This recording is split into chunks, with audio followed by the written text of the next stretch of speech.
Welcome back, everyone. Today, we're diving into a period that's always fascinated me, to be honest. Yeah. The reign of Aurangzeb. He was the sixth Mughal emperor. Oh, yeah. His rule, it was like from 1658 to 1707. Pretty long reign, packed with all sorts of things, ambition, religious fervor, you name it. Lots of controversy, too. Definitely. But we've got some really fantastic sources that are going to help us unpack all of this, like a concise history of modern India, architecture of Mughal India, and even the history and culture of the Indian people. There's a lot to dig into there. Yeah. So I guess the big question we're tackling is, did Aurangzeb's decisions actually lead to the decline of the Mughal Empire? Or is that, like, way too simple of an explanation? Yeah, it's a good question. It's complex. To really get into it, I think it's helpful to understand the whole context. Definitely. Okay, so let's set the stage a bit. Before Aurangzeb, you have Emperor Akbar, who was really known for his religious tolerance. He even got rid of the jizya, that Mhm. tax on non-Muslims, way back in the 16th century. Right. Akbar, he had this vision of an inclusive empire, all these different cultures and faiths coexisting under Mughal rule. It was a pretty radical idea at the time. And then you have Aurangzeb, his great-grandson, coming in and taking, like, a completely different direction. Yeah, huge shift. Aurangzeb, he was deeply devout Muslim, and his piety, it really influenced like everything about his rule. He reinstated the jizya, Hmm. made Islamic law a cornerstone of how he governed. Think about that, the impact, especially in an empire as diverse as the Mughal Empire. Yeah, wow. That must have caused some serious tension. I mean, especially when you consider that traditionally in India, a ruler's dharma was all about protecting everyone, no matter what their faith was. It seems like Aurangzeb's policies were kind of at odds with that, weren't they? It's definitely a point of debate among scholars. For centuries, they've been going back and forth on this. Some say that, Aurangzeb's policies were totally sincere, like he was driven by this, deep desire to uphold Islamic principles. Others, they see it more as a power move, a way to solidify his role. Fascinating. So his religious policies, those were a huge part of his reign. But he wasn't just focused on religion, right? Oh, no, not at all. He also, he massively expanded the Mughal Empire. It reached its biggest geographical extent under him. Wow. So what were some of the key things that led to that expansion? Well, his Deccan campaigns, especially the ones against the Marathas, those were really important. But those victories, they didn't come easy. Imagine the logistics alone of keeping such a massive army going, all the money it took, years of fighting, and the heavy losses on both sides. It was a lot. It sounds a bit like biting off more than you can chew.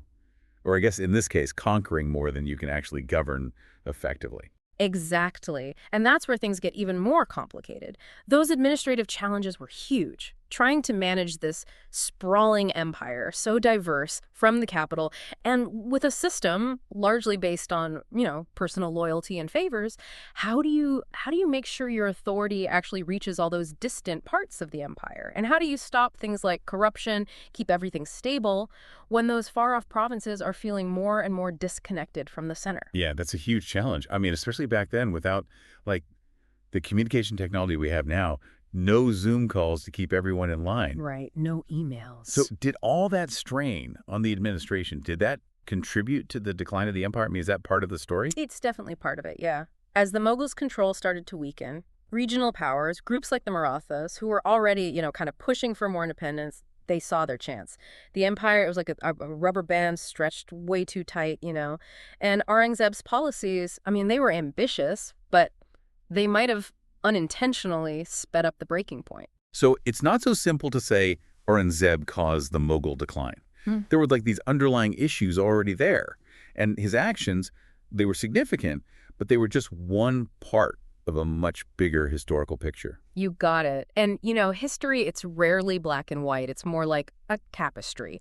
All these threads of different events and decisions, circumstances, all woven together. But before we get too far into the decline, there's another side to Mughal rule that I think might surprise you. Oh, I love surprises. Tell me more. Mm. A surprise, huh? Okay, I'm intrigued. What is it?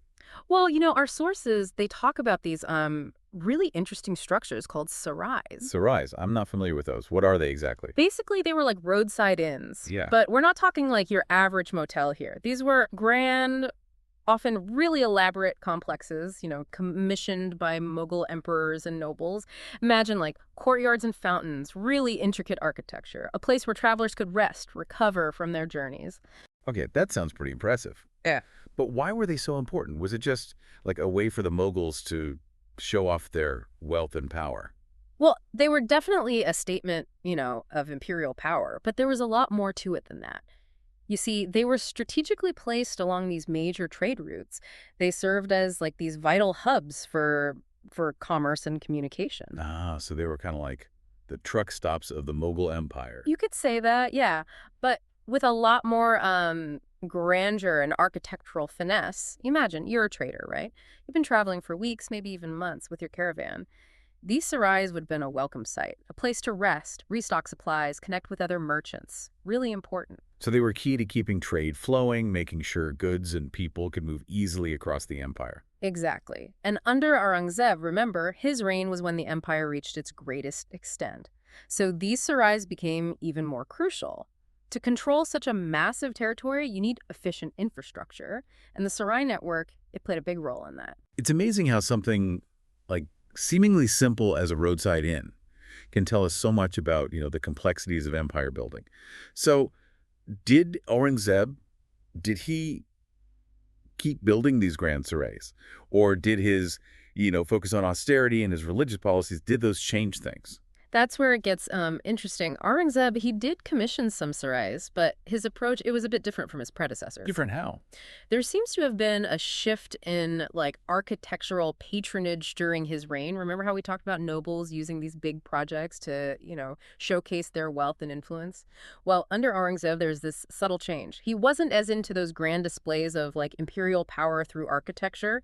He focused more on building or restoring mosques, religious structures. So it ties back to his emphasis on Islam. It's like he was using architecture as a way to promote his religious vision. Yeah, exactly. He commissioned grand mosques, like the Badshahi Mosque in Lahore, one of the largest in the entire subcontinent, and he supported the construction of others in key cities. He drew inspiration from the architectural styles of his predecessors, but there's definitely this emphasis on religious architecture under him.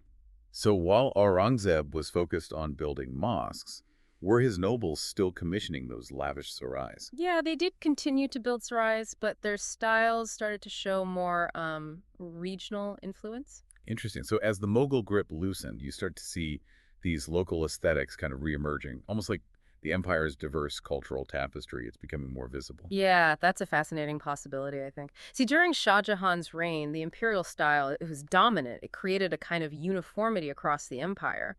But as central authority weakened under Aurangzeb, regional architectural styles, they kind of popped up again, almost like a subtle form of resistance, or a way of reasserting those local identities. Wow, it's amazing how architecture can reflect those subtle power shifts and cultural tensions within an empire. Yeah. But let's bring it back to the bigger question of the Mughal decline.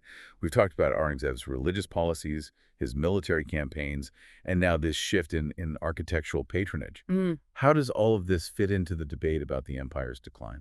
It's all connected, really. Aurangzeb's reign saw the empire, pushed to its absolute limits, geographically, administratively. His focus on Islamic dominance, it was sincere, I think, but it might have alienated certain groups, especially in an empire known for its diversity. And then there were those costly Deccan campaigns, drained the treasury, diverted manpower. Right, and those administrative challenges, trying to manage such a vast, diverse empire Yeah. with a system based so much on personal loyalty, that must have added to the strain. Absolutely. The rise of those regional powers, like the Yeah. Marathas and the growing administrative complexities, I mean, those were issues that went beyond any single ruler's policies. Empires, they have a lifespan, just like everything else. They rise, they flourish, and eventually they decline. It's almost like historical entropy. So where does that leave Aurangzeb? Is he a villain who sped up the Mughal decline? Or a hero trying to uphold his faith? Or maybe something in between? He's a complex figure, that's for sure. A ruler shaped by his times, his beliefs, and his own ambitions. I don't think it's about labeling him as good or bad, but really trying to understand the choices he made, the forces he was dealing with, and the consequences of those choices. So it sounds like you're saying history isn't really about good guys and bad guys, right? It's about trying to understand the complexities of human decisions and how those decisions can ripple through time, shape the course of events. That's it. And when it comes to Aurangzeb, those consequences, they were huge. They still shape how we see history, even today. It's a reminder that even the most powerful empires, they're built on fragile foundations. And their legacies, they're often debated for centuries to come. We've talked about Aurangzeb's impact on the Mughal Empire, but what about his influence on, like, Indian society as a whole? How did his policies actually reshape things, socially and culturally? To really get into that, we're going to need to dive a bit deeper. We've been exploring Aurangzeb's reign, his military campaigns, his architectural projects, and of course those controversial religious policies. We've seen how all of that impacted the Mughal Empire, but what about the bigger picture, Indian society as a whole? How did his policies change things socially and culturally during that time? It's a great question. Aurangzeb's rule, it happened at the same time as some really significant changes in India. We've talked about how the Mughal Empire was already showing some cracks, but there were other things happening too. It was like this back and forth between the central power of the Mughals and this growing push for regional autonomy. So it wasn't just about one emperor or his policies. There were like these deeper shifts happening across the Indian subcontinent. Exactly. And those shifts, they often showed up in like language, religion, cultural practices. Take the rise of the Marathas in the Deccan, for example. It wasn't just a political or military challenge to the Mughals, it was also a cultural statement, a revival of Marathi language and traditions. So the Mughal decline, it wasn't just about losing territory or administrative problems. It was also about the rise of these new cultural and political centers, each with its own distinct identity. It's a more nuanced way to look at it, yeah. Empires rarely just collapse out of nowhere. There are always pressures, both internal and external, that contribute to their, breaking apart. And in the case of the Mughals, those pressures were coming from all sides. It's like a puzzle, right? Yeah. All these different pieces fitting together to create this complex picture. Exactly. And our job as historians, as people who are curious about the past, is to try and put those pieces together, try to understand that bigger historical story. You mentioned that Aurangzeb's reign coincided with this rise of, regional identities. And we talked about his focus on Islam, how that might have alienated some people. How did that impact the relationship between the Mughals and the various Hindu communities within the empire? Was it just straight-up religious conflict, or was there more to it? It's a tough question. There's no easy answer. On the one hand, Aurangzeb's policies definitely caused tension with some Hindu groups. The jizya tax, bringing that back, that was a big point of contention, for example. But you have to be careful about making generalizations. What do you mean? I mean, not all Hindu communities reacted the same way. Some resisted, some negotiated, some even worked with the Mughal state. The Mughal Empire was this mix of different communities, and each one had its own interests, its own way of navigating the political landscape. So it wasn't this simple, Hindus versus Muslims kind of thing. There were alliances, there were negotiations, there were power dynamics that went beyond just religious lines. Exactly. India's history is full of these different perspectives, these alliances that you can't easily categorize. It's a good reminder that even when there's conflict, there's often a lot more nuance, a lot more complexity than we might think at first glance. So it sounds like Aurangzeb's reign was this pivotal time, not just for the Mughal Empire, but for the whole social and cultural fabric of India. Absolutely. It was a time of huge change, a period of expansion, but also fragmentation. Religious fervor, but also cultural revival. It's a period that still fascinates historians. It makes us rethink our assumptions about power, about religion, about what empires leave behind. Well said. It's been a fascinating journey exploring all of this with you. So for our listeners who might have just tuned in, or maybe those who need a quick recap, what are the key things we've learned from our deep dive into Aurangzeb's reign? Well, Aurangzeb, he was a devout ruler, that's clear. And he wanted to shape the Mughal Empire according to his understanding of Islamic principles. He oversaw the empire's biggest expansion, but his reign was also a time of growing pressure, both from within and outside. His legacy is complicated, debated, often seen through the lens of the Mughal decline. But as we've seen, history is rarely simple. Aurangzeb's policies definitely played a part, but they were also tied to these bigger social, cultural, and political changes happening across the Indian subcontinent. Like you said before, empires have a lifespan, right? Mm-hmm. And the Mughal Empire, as grand and powerful as it was no exception. That's right. And its decline, it wasn't like a sudden collapse. It was more of a gradual process of breaking apart. And that was shaped by lots of different forces and people, including those who came before and after Aurangzeb. So here's a final thought for our listeners. Given how vast the Mughal Empire was, how diverse it was in terms of cultures and religions, could any ruler, no matter what their policies were, have really stopped it from eventually fragmenting? That's a really interesting question, and it gets at this challenge of governing these large, diverse empires, a challenge that's been around throughout history. And it's a challenge that's still relevant today as we deal with questions of identity, unity, and the legacies of power in our own complicated world. Thank you for joining us on this deep dive into the reign of Aurangzeb. Until next time, keep exploring, keep asking those tough questions, and keep those historical wheels turning.